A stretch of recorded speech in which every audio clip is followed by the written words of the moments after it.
Exode chapitre 25, versets 21 et 22.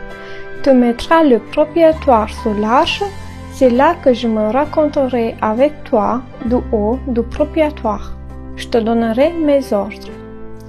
Nous devons être dans le recueillement de la tranquillité pour que la rose de cette parole de Dieu nous remplit.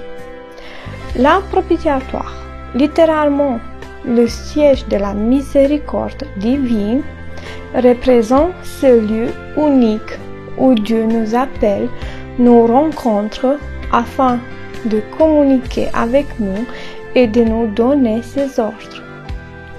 C'est un lieu infiniment béni et sacré d'où il nous communique les trésors de son cœur de Père et d'où il parle comme lui seul sait parler.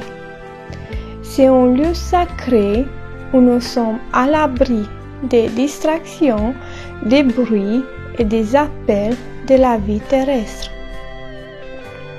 Là n'existe pas de fierté, pas de précipitation, pas de puissance rivale. Nous sommes seuls avec le Père lui-même qui s'est révélé dans toute sa miséricorde.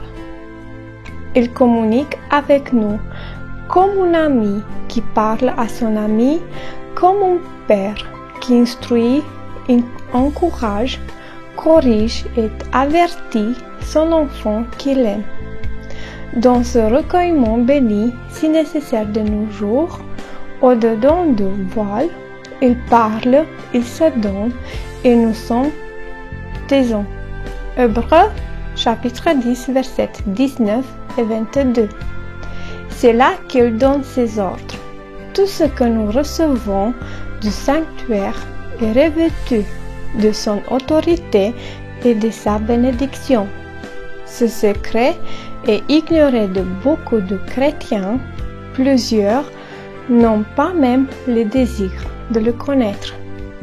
Le monde voit leur œuvre, leur activité et leur compromis qui certains ne viennent pas du sanctuaire et n'ont pas conséquent aucune valeur devant Dieu, ni aucune utilité éternelle pour les hommes.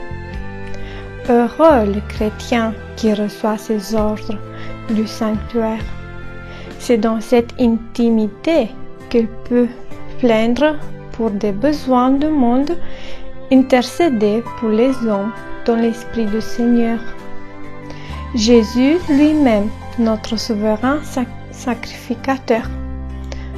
Dans la mesure où il s'identifie à lui, ses prières se fondent avec les siennes, et la bénédiction jaillit tel un fleuve. Jaillit tel un fleuve qui se répand dans le monde. Partout où coulent ses eaux, une espérance nouvelle réjouit le cœur des fidèles, d'enfants de Dieu. Une fraîcheur nouvelle est accordée à leur activité. Le faible qui sort du sanctuaire fait revivre ce qui est mort et produit des fruits.